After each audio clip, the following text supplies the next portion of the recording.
तो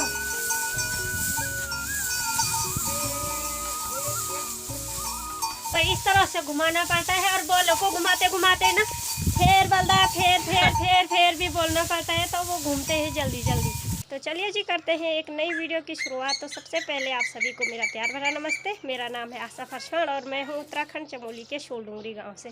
तो स्वागत करती हूँ आप सभी का आज की नई वीडियो में। और अपने इस शोल घाटी के खूबसूरत से पहाड़ों में, और पहाड़ तो दिख भी नहीं रहे हैं क्योंकि यहाँ पे लगी हुई है भाई आसपास जंगलों में आग, उसकी वजह से ना पूरी धुंध छाई हुई है।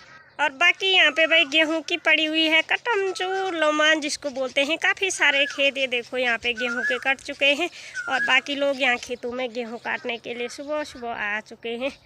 तो कुछ इस तरह से यहाँ पे मौसम ना बिल्कुल धुंध सी छाई हुई है। ये देखो कुछ नहीं दिख रहा, ना आसपास के गांव दिख रहे हैं और ना ही पहाड़ियाँ दिख रही हैं। तो मैं आज ना कई दिनों के बाद भाई ब्लॉग बना रही हूँ। जैसे कि आप लोगों ने सुना भी होगा, मेरी आवाज़ भी बैठी हुई थी, गला बैठा हुआ था और कुछ दिन से बुखार भी था, इसलिए मैंने कोई ब्लॉग नहीं बनाया। और आजकल गेहूं की लवाई लोमान चल रही है। ये देखो गेहूं काट के लाए हुए हैं, जगह जगह पे सुखाने के लिए चौक में घर के आसपास में रखे हुए हैं। और मेरी माँ खेत गई हुई है बाकी के गेहूं काट के लाने के लिए। अभी काफ़ी खेत बचे हुए हैं और आज हमारी एक दें है, दें उसको बोलते हैं। जैसे एक बार में जितने गेहूं की मंडाई होती है उसको दें बोलते हैं। तो आज हमारी दूसरी दें है, पहली दें हमारी हो चुकी है।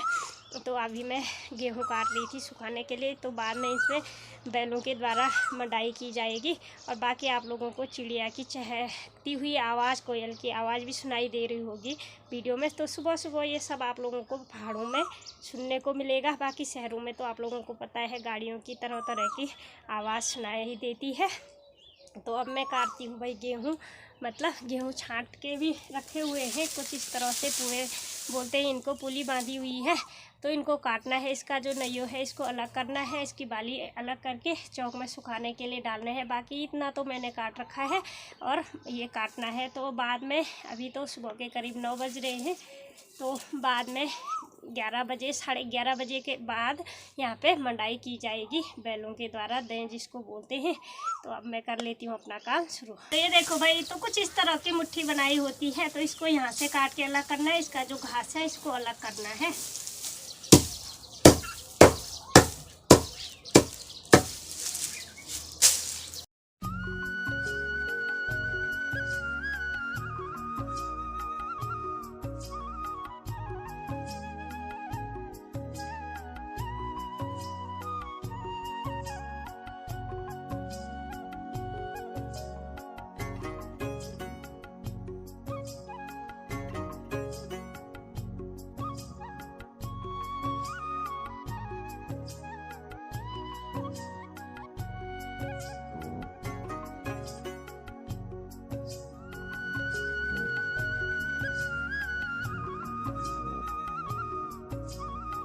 तो यहाँ पे ना सारे गेहूं की बाली मैंने काट के सुखाने के लिए चौक में डाल दी है। जैसे ये सूख जाएंगे उसके बाद दिन में इनकी मंडाई की जाएगी। थोड़ी देर ना गेहूं को सुखाने के बाद अभी मेरी माँ यहाँ पे बैलों को लेके आ चुकी है और अभी ना टाइम भी 12 बज चुके हैं।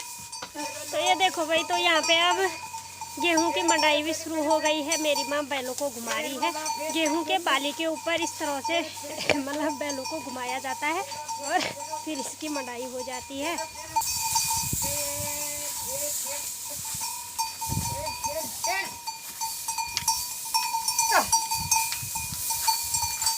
देखो भाई इस तरह से घुमाना पड़ता है और बॉलों को घुमाते घुमाते ना फेर बल्दा फेर फेर फेर फेर भी बोलना पड़ता है, तो वो घूमते हैं जल्दी जल्दी। फेर बल्दा फेर फेर फेर फेरे फेरे फेरे, तो उनको पता चल जाता है कि हमको फिरा रहे हैं इसके ऊपर से। और वैसे ना सब लोग गांव में इस तरह से गेहूं की मंडाई नहीं करते हैं, वही लोग करते हैं जिनके घर में मतलब बैल होते हैं। तो वैसे मतलब सब लोग हाथ से यानी कि डंडे से कूटते हैं गेहूं को।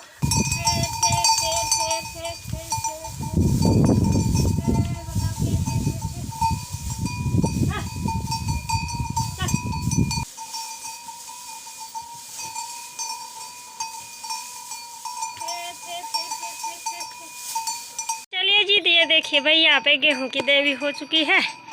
अब यहाँ पे बैलों को खोला जा रहा है। इनको ना रस्सी से बांधा गया था दोनों के दमुआओं को। जॉइंट किया गया था, नहीं तो ये अलग अलग जा रहे थे। चलो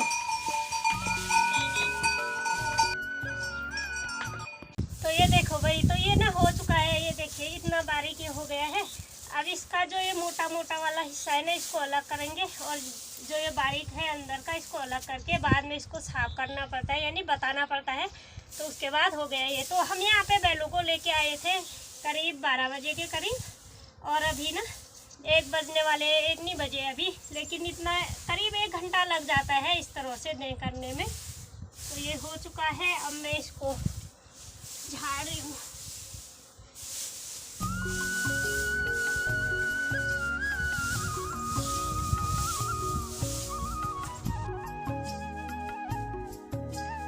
चलिए जी, ये ना गेहूं की मंडाई भी हो चुकी है, और यहाँ पे हम लोगों ने चौक में तिरपाल भी बिछा दिया है। तब हम लोग कर रहे हैं यहाँ पे गेहूं साफ। ये देखो आधा मेरी माँ ने कर दिए हैं। तो ये हवा ना उल्टी सुल्टी हो रही है, वैसे हवा ये तो तेज़ चल रही है, लेकिन इधर उधर जा रहा है, तो इसलिए हम लगाने वाले हैं फटा हुआ। अब दिखाते हैं हम आप लोगों को पहाड़ी पंखा, जो पहले ज़माने से निर्मित किया गया था वही आज आप लोगों को दिखाने वाले हैं।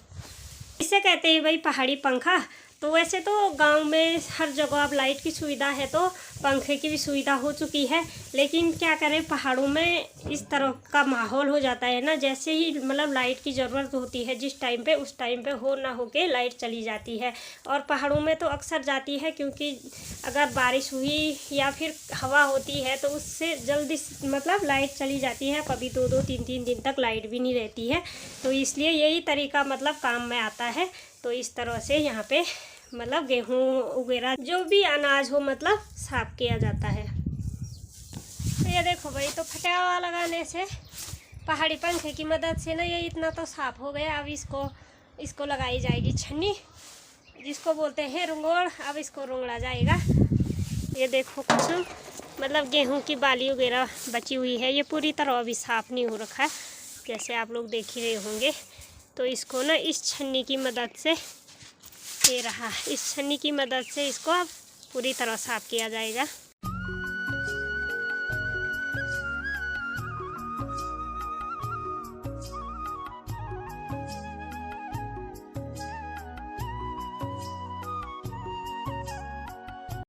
तो चलिए जी, ये छानने वाला काम भी हो चुका है। तो इतनी सारी प्रक्रिया करने के बाद ना इतने से निकले इसमें गेहूँ, ये होंगे करीब अनुमान लगा रही हूँ मैं 30 से 35 किलो के बीच में, इससे ज़्यादा तो नहीं होंगे।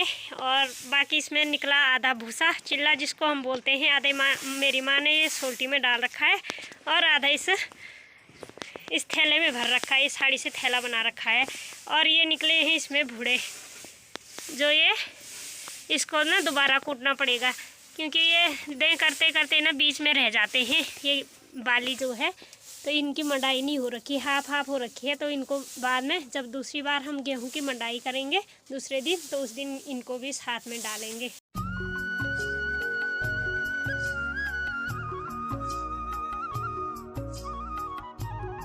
और बाकी इन गेहूं को ना हम आज इसी तिरपाल में रहने देंगे यहीं पे।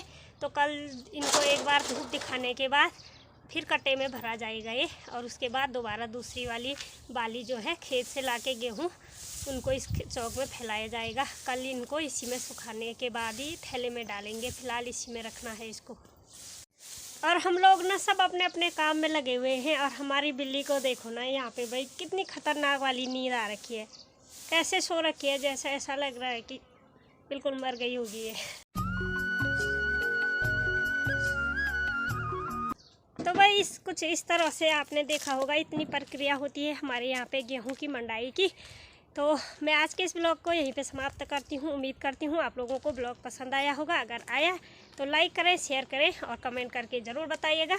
और अगर आप लोग चैनल पे नए हो तो चैनल को सब्सक्राइब ज़रूर कर दीजिएगा। तो आप सभी को मेरा प्यार भरा नमस्ते।